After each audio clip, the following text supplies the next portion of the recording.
अस्सलाम वालेकुम दोस्तों, आपने ये खबर सुनी होगी कि सऊदी अरब एक अपनी क्रिकेट लीग कराना चाहता है। ये आपने खबर सुनी होगी, बहुत बार हमने बताई भी है। ये तकरीबन 1 डेढ़ साल से ये प्लान बन रहा है। एक्चुअली में सऊदी अरब का एसआरजी स्पोर्ट्स इन्वेस्टमेंट एक प्लान है जो कि मोहम्मद बिन सलमान साहब का है। और उस अस्सलाम वालेकुम दोस्तों, आपने ये खबर सुनी होगी कि सऊदी अरब एक अपनी क्रिकेट लीग कराना चाहता है।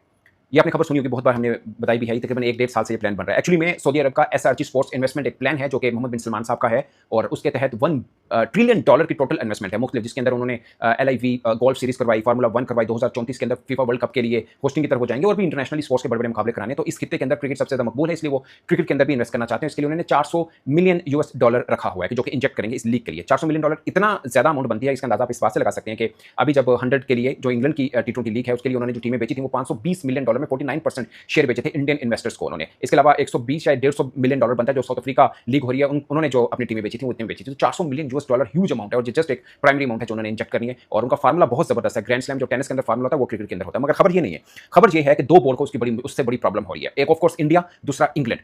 और इंडिया को प्रॉब्लम तो ये होगी कि अभी तक अथॉरिटी इंडिया की चलती है ओवरऑल वर्ल्ड क्रिकेट के अंदर भी, क्योंकि पैसा बहुत ज्यादा है। एक तो पैसा बहुत ज्यादा, उनकी टीम भी अच्छी है, लेकिन मेनली जो अथॉरिटी चलती है उनके पैसे की वजह से चलती है। तो पैसे का जो रोब है, अगर सऊदी अरब की एंट्री हो जाती है तो वो काफी हद तक मान पड़ सकता है। अगर अभी तक एंट्री सिर्फ और सिर्फ क्रिकेट लीग की सूरत में होना चाहिए। और उनका फार्मूला ये है कि 8 टीमें होनी है, 4 डिफरेंट जगहों पर होगी। लाइक मैं एग्जाम्पल के तौर पर कह रहा हूं, हो सकता है उसके कुछ मैचेस पाकिस्तान में, कुछ हो सकता है इंडिया, कुछ ऑस्ट्रेलिया, इंग्लैंड, 4 डिफरेंट लोकेशन के अंदर वो साल भर रखना चाह रहे हैं। और साल भर का टाइम पीरियड वो होगा जहां जहां वो देखेंगे ना कि इन टाइम पीरियड के अंदर कहीं पे क्रिकेट नहीं है तो वो लीग अपने लीग का वो टाइम वहां पे रखेंगे। अभी दुनिया भर में T10 और T20 अगर लीग को काउंट किया जाए तो 20 बनती हैं। इसमें 100 लीग शामिल है। 100 लीग को करें तो ये 21 लीग बनती हैं। तो अभी जब वर्ल्ड टेस्ट चैंपियनशिप का फाइनल हुआ था ऑस्ट्रेलिया वर्सेस साउथ अफ्रीका का, जो साउथ अफ्रीका जीता था, उस बीच में इंग्लिश क्रिकेट बोर्ड ने, जब जय शाह साहब जो कि ICC के अब सरबराह हैं मगर भारतीय हैं और BCCI को अच्छी तरह से अभी भी देखते हैं एक तरह से, उनकी मीटिंग हुई थी। तो इंग्लिश बोर्ड को भी रिजर्वेशन हैं और इंडिया को तो है ही, क्योंकि उनके मध्य मुकाबले एक टीम आ रही है। वो अलग बात है कि इंडिया ने जब अपनी IPL की ऑप्शन रखी थी तो वो सऊदिया के अंदर रखी थी। उस वक्त भी ये बात आ रही थी क्योंकि सऊदिया ने अपनी अपनी एक लीग करानी है और वो उस लीग की प्रमोशन के लिए अभी से ही वो IPL को ऑप्शन के लिए वहां पे उन्होंने इन्वाइट किया। तो बेसिकली सऊदिया ने ही इन्वाइट किया था, इसलिए इंडिया वहां पे गया। मगर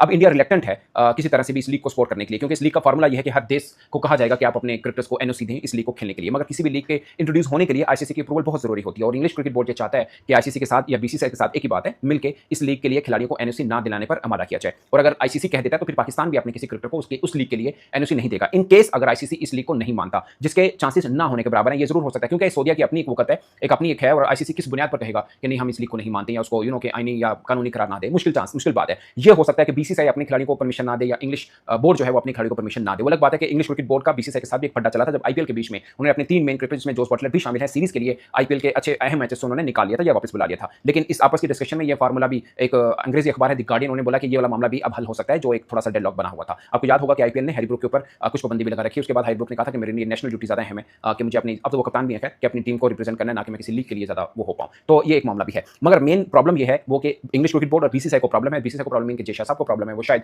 NOC वाले मामले के ऊपर कुछ ना कुछ हर्डल डालें। बट एट द मोमेंट जब हम बात कर रहे हैं सऊदिया की इस लीग का भी फिलहाल नाम भी उस तरह से सामने नहीं आया, टाइम पीरियड तो दूर की बात है, बट होने को may be with in a year ये चीजें सब सामने आ जाए, क्योंकि सब चीजें प्रैक्टिकली जो उसका प्रोसेस है, उनको डॉक्यूमेंटेशन वगैरह उसको पूरा किया जा रहा है। इस लीग का जो चेहरा है या आप कह रहे हैं जो सब मैनेज कर रहा है वो नील मैक्सवेल है, जो कि ऑस्ट्रेलियन हैं और वो क्रिकेट ऑस्ट्रेलिया एसोसिएशन के साथ भी वो जुड़े हैं, शायद अभी भी वो हों। पैट कमिंस जो कि ऑस्ट्रेलिया के कप्तान हैं, उनके वो मैनेजर भी रह चुके हुए हैं। यानी मैनेजर मीन ये नहीं कि सिर्फ उस क्रिकेटर के, और भी बहुत से क्रिकेटर्स की जो एसोसिएशन को कंट्रोल करते हैं उसके तौर पर वो काम करते रहे हैं। तो ऑस्ट्रेलिया इस लीग को बहुत चाह रहा है और बाकी भी बहुत से देश इस लीग को चाह रहे हैं कि ये लीग हो। उसकी वजह यह है कि इस लीग के कराने से या 8 टीमों के बन जाने से